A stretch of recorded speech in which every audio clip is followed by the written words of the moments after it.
Los trastornos alimenticios son un problema de salud global que afecta a millones de personas en todo el mundo. Se estima que aproximadamente el 9% de la población mundial experimenta algún tipo de trastorno alimenticio durante su vida. Hoy vamos a hablar con la doctora Joana Zucardi. Ella es psicóloga de la Universidad del Norte de Barranquilla, magíster en gestión humana de la Universidad de Barcelona, especialista en formación de la Universidad de Barcelona, especialista en psicología y psicopatología de la nutrición de la Universidad Europea del Atlántico y cuenta con 20 años de experiencia en psicología y en el manejo de trastornos de la conducta alimentaria, sobrepeso y obesidad. Doctora Joana, bienvenida a Salud y Algo Más. Hola, ¿cómo están? Muchísimo gusto, gracias por la invitación, un placer de estar aquí con ustedes. Bueno, doctora, ¿cuáles son los trastornos alimenticios más comunes que se observa en la práctica clínica? Y es que me llama mucho la atención que el 9% de la población mundial experimente algún tipo de estos trastornos. Entonces, ¿por qué esa incidencia? Bueno, mira, la verdad es que los trastornos de conducta alimentaria son varios. Los más comunes son anorexia y bulimia, pero la verdad es que hay otros. Está, por ejemplo, el síndrome del comedor nocturno, el trastorno por atracón, la ortorexia, por ejemplo, la pregorexia, y tienen una incidencia muy marcada desde hace rato, pero especialmente después de la pandemia, puntualmente también por los cambios, por la adolescencia, por, digamos, el impacto que ha tenido las redes sociales hoy en día. Pero sí, la incidencia cada vez viene más en aumento.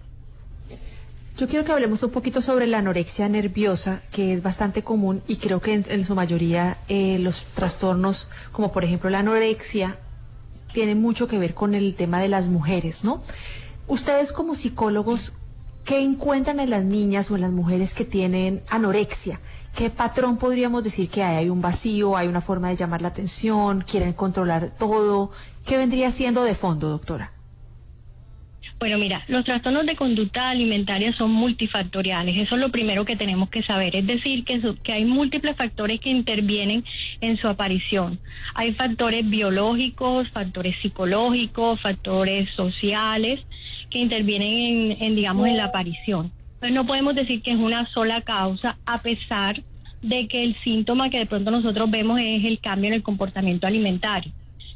Paulatinamente, por ejemplo, en la anorexia, la persona tiende a restringir mucho la alimentación, pero de fondo hay muchos problemas como inseguridad, por ejemplo. Cuando la persona tiende a restringir es más inseguridades, y cuando la persona tiende a comer de más, o cuando aparecen, por ejemplo, los atracones, puede haber un problema más de cosas que les incomodan como tal. En la anorexia puntualmente se ve mucho más la restricción. Nosotros podemos identificar los pacientes porque son pacientes que están en un índice de masa corporal muy bajito y que además aparecen otras sintomatologías como por ejemplo la culpa al comer, los ideales de belleza, las comparaciones, y todo este tipo de comportamientos que son los que te indican a ti que puedes estar detrás de un trastorno de conducta alimentaria. Claro, mire, doctora, que a mí me causa mucha curiosidad el por qué se llega a un trastorno de alimentación. ¿Cuáles podrían ser los procesos que hagan que una persona caiga en estos trastornos? Bueno, mira, la verdad es que cada caso es muy individual. O sea, nosotros podemos tener, por ejemplo, dos anorexias y no tienen que ser iguales. Por lo tanto, tampoco el tratamiento debe ser igual. Entonces, por ejemplo, ¿qué nos encontramos? Hay muchos casos que se pueden disparar, por ejemplo, por un comentario. Por eso también es muy importante que nosotros cuidemos mucho el tema de no estar opinando del cuerpo de los demás, porque habrá personas que de pronto para las que esto no es relevante, pero a las otras sí les puede hacer mucho daño. Por ejemplo, hay otras personas que, por ejemplo, el hecho de no tener un padre presente, sino una figura de padre ausente, o constantes, por ejemplo, comparaciones con la mamá, pueden hacer que aparezca una anorexia o un trastorno de conducta alimentaria. Muchas veces también experiencias traumáticas, heridas no resueltas. A veces también, por ejemplo, problemas del neurodesarrollo no tratados, selectividad alimentaria infantil no tratada.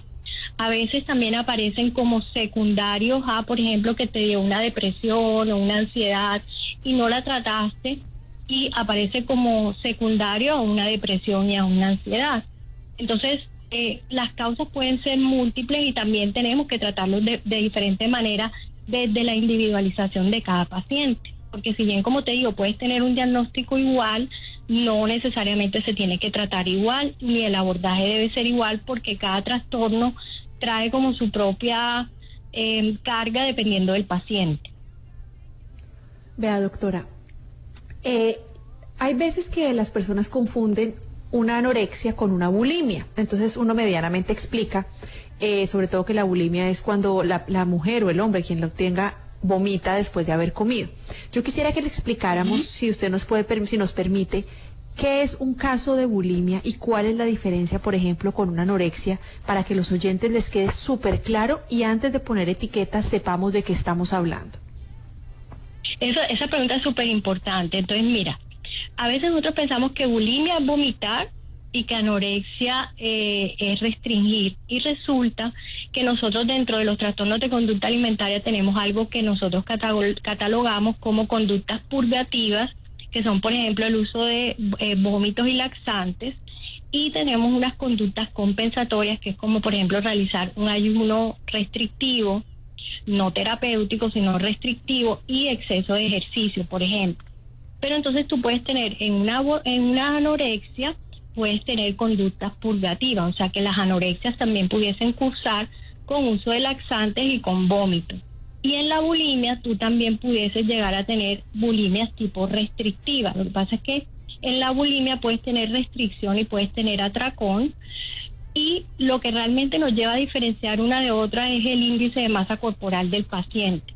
En una anorexia el índice de masa corporal del paciente siempre va a estar muy, muy, muy por debajo, y en la bulimia el índice de masa corporal del paciente siempre va a estar en un normopeso o ligeramente un poquito por encima de lo normal, o sea, un ligero sobrepeso.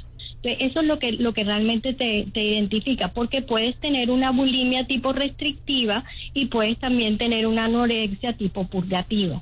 Entonces, digamos que, por eso te decía que la pregunta es muy importante, porque no necesariamente indica una conducta que sea una o la otra. Doctora, este tipo de trastornos siempre suelen aparecer durante la adolescencia, no todos, pero en su mayoría empiezan a aparecer durante la adolescencia. ¿Cuál es esa señal que da un adolescente para que un papá se preocupe y empiece a decir, de pronto mi hija puede estar teniendo un trastorno alimenticio? ¿Por qué lo digo? Porque normalmente los muchachos no hablan de esto. Sí, eso también es muy importante, y hay unas cositas que, por ejemplo, nos pueden estar dando como alertas. Por ejemplo, que la persona se pare después de comer siempre a ir al baño, por ejemplo, que la persona parta la comida en trozos muy pequeños, que la persona, por ejemplo, abra las duchas cuando está en el baño, como por si de pronto la persona está vomitando y no quiere que la otra persona lo escuche. Que la persona, por ejemplo, coma y enseguida vaya a hacer ejercicio, o que la persona esté haciendo ejercicio 2 veces al día de una manera súper extenuante, que se compare constantemente, que experimente un rechazo constante ante el espejo, ante su imagen corporal, que siempre diga estoy gorda, no me gusta lo que veo en el espejo, a pesar de que de pronto lo que la persona puede estar percibiendo es que está bastante delgada, pero que haya una insatisfacción constante sobre la imagen corporal. En los trastornos de conducta alimentaria hay mucha distorsión de la imagen corporal, es decir, la persona puede estar muy delgada y aún así puede estarse viendo gordita en el espejo. Y hay también mucha dismorfia corporal, es decir, la persona empieza a verse defectos físicos donde no los tiene. Entonces te dice a ti, por ejemplo, mira, es que yo tengo un huequito aquí en la nariz, por decirte algo, pero en realidad no hay nada, pero ella se lo está viendo.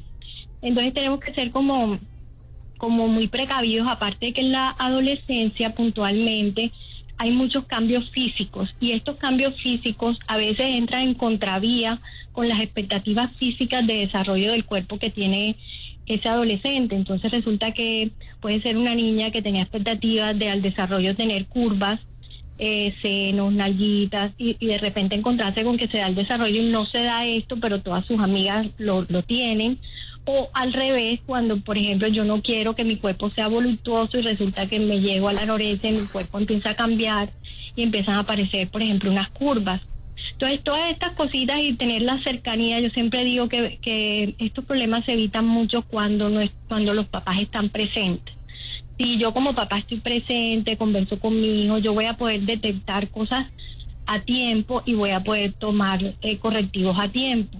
Los trastornos de conducta alimentaria, entre más rápido nosotros los detectemos, mejor es la respuesta que vamos a tener. Es más complicado cuando pasa el tiempo, ya son adultos y digamos ya no se trabajó a tan temprana edad, entonces eso trae unas consecuencias un poquito más complejas. Al igual que, por ejemplo, ya hoy sabemos que antes nosotros no diagnosticábamos mucho lo que eran los problemas del neurodesarrollo, como déficit de atención, hiperactividad, y hoy sabemos que es un gran foco para que se desarrollen los trastornos de conducta alimentaria.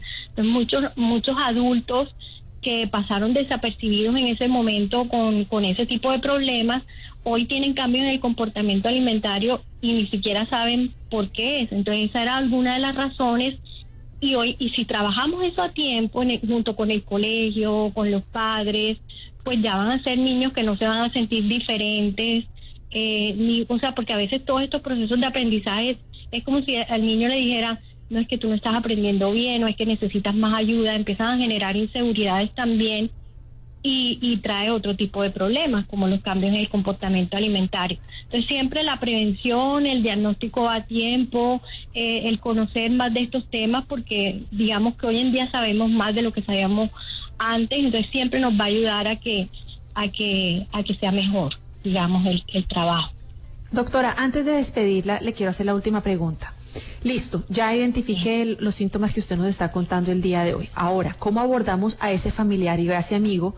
Porque no sería bueno de que, oiga, cuidado que usted tiene anorexia, ¿no? Porque imagínese, decirle ese apartado a la persona lo puede llegar a asustar. ¿Cómo se le abordaría en caso de ser uno papá o amigo? Bueno, lo más importante ahí primero es buscar ayuda profesional. Dentro de la ayuda profesional que nosotros brindamos también está una guía para padres. También nosotros sabemos cuán importante es el apoyo de la familia en esto. Entonces, yo siempre recomiendo primero como blindar un poco el ambiente familiar, porque a veces la gente no sabe, pero la persona con el problema y siguen haciendo los comentarios en torno al cuerpo o en torno a las visitas familiares, que X persona está a dieta, y eso agrava un poco el cuadro. Entonces, digamos, como instruir a la familia frente a esas circunstancias, y abordarlo muy desde el caso individual. O sea, el tratamiento debe ser muy físico, muy psicológico y muy social también, de inclusión, y bueno, apoyándonos también con todas las alternativas que tenemos también desde la medicina bioreguladora, desde el trabajo multidisciplinario en equipos, desde el tener, por ejemplo, higiene del sueño, exponernos a la naturaleza y todas las cosas que pueden hacer parte de un tratamiento integral y multidisciplinario, que es lo que requieren los trastornos de conducta alimentaria, incluyendo a la familia, claro está. Pues doctora Johanna, muchísimas gracias por acompañarnos hoy, por darnos esta charla sobre trastornos de la alimentación. Por favor, recuérdele a los oyentes dónde pueden encontrarla para continuar con este tema. Bueno, yo estoy en Barranquilla, mi Instagram es @JohannaZucardi. Así me consiguen en Instagram, en las redes, y bueno, desde Barranquilla un placer estar con ustedes. Bueno, muchísimas gracias, doctora, y también quiero contarles que mañana tenemos dos temas muy interesantes. Vamos a hablar sobre la